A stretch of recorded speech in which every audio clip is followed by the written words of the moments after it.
श्री नारद जी ने सुंदर प्रार्थना की।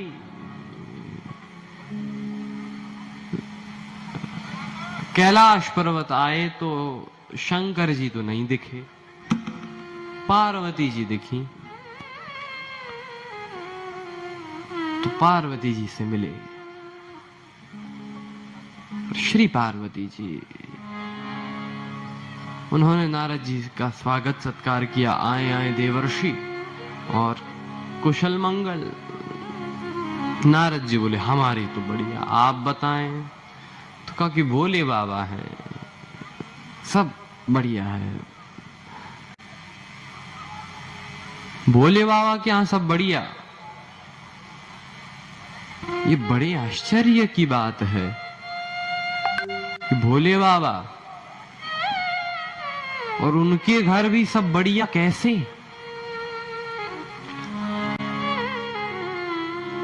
होना असंभव सा दिखाई देता है।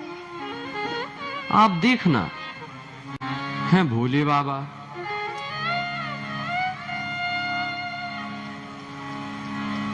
अब इनके घर में श्री गणेश जी,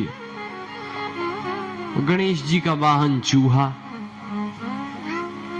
सभी लोग शांति से सुने।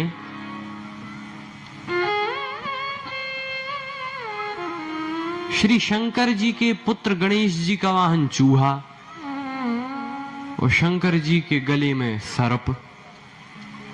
आप बताएं, कभी सर्प और चूहा एक साथ रह सकता है? सांप को जब मौका मिले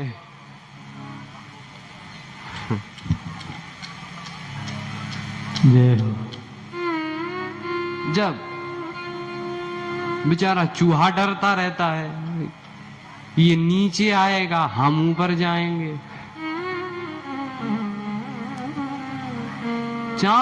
ये सांप और चूहे एक संग रह नहीं सकते, लेकिन रह रहे हैं शंकर जी के परिवार में।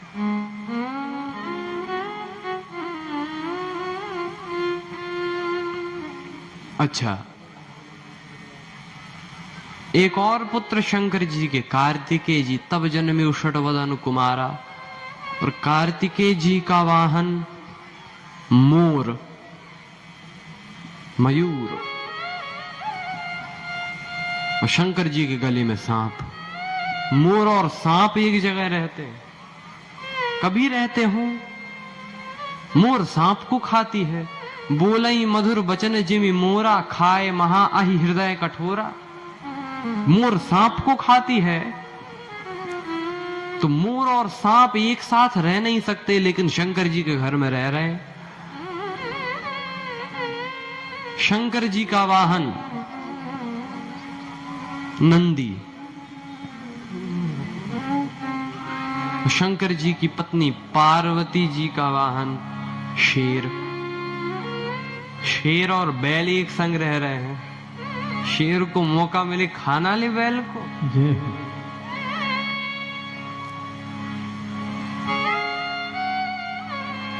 शंकर जी के सिर पे है चंद्रमा।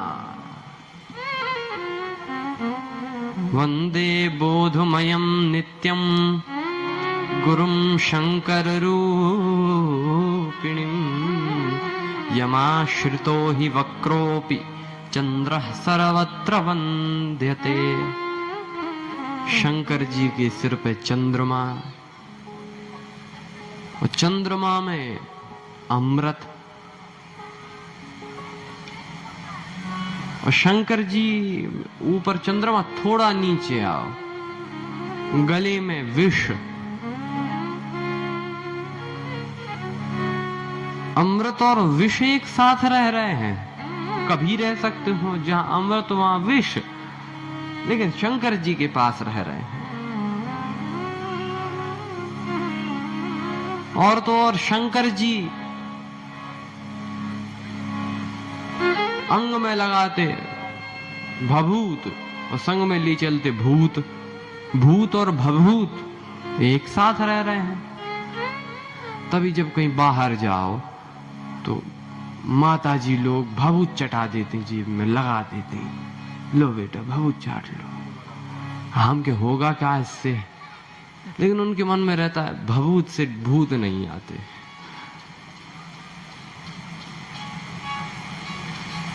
कहीं दूध लेके जा रहे हो तो दूध में भभूत डाल दें या कोयला डाल दें, ये कार्य करते हैं। शंकर जी के पास भभूत भी है, भूत भी है।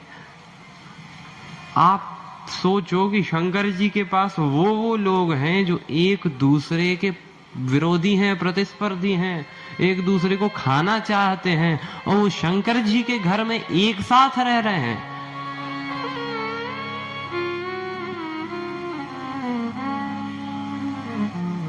क्यों?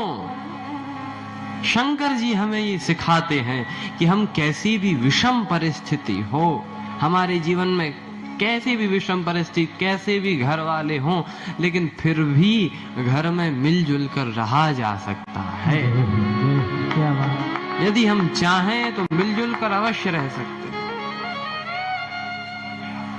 आहा, और शंकर जी में एक और बढ़िया क्वालिटी है, तुम पुनी राम राम दिन राती, तुम पुनी राम राम दिन राती, पुनी राम राम दिन राती,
भगवान का नाम स्मरण करते ही रहते हैं, हर बार स्मरण करते रहते हैं, चलते फिरते। तुम पुनि राम राम दिन राती, अहोरात्र करते ही रहते हैं।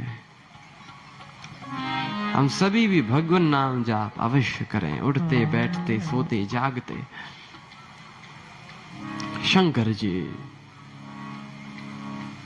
पार्वती जी ने कहा हमारे तो भोले बाबा ऐसे हैं, उनकी कृपा से सब कुशल मंगल है। नारद जी आप बतावें।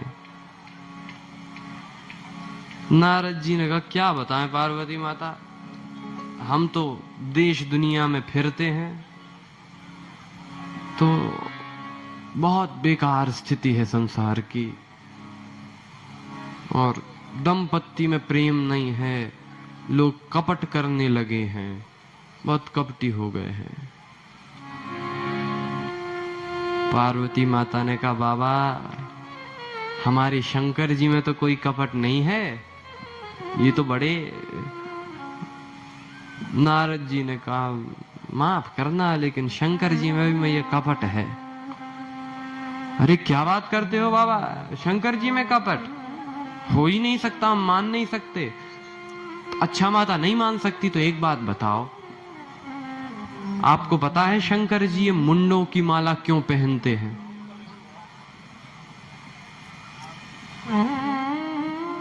पार्वती जी बोली नहीं पता। कहा बस यही तो है, कपट ना करते होते तो बताना दिया होता, लेकिन कपट कर रहे हैं, यही तो प्रमाण है। तुम पुनि राम राम दिन राती, सादर जपहु अनंग अराती। ऐसे शंकर जी हैं, उन पे नारद जी फालतू का कुछ भी कह के चले गए। पार्वती जी के मन में टेंशन हो गई कि क्या है, गई शंकर जी के पास। शंकर जी से कहा, बाबा एक बात तो बताओ जरा, ये मुंडमाला क्यों पहने हो आप, मुंडों की खोपड़ी काहे को? शंकर जी बोले, तुम्हें काहे को, रहने दो। और पार्वती माता ने इतना जो सुना, बोली नहीं नहीं हम तो सुनेंगे, क्यों पहनते हो, क्यों पहनते हो।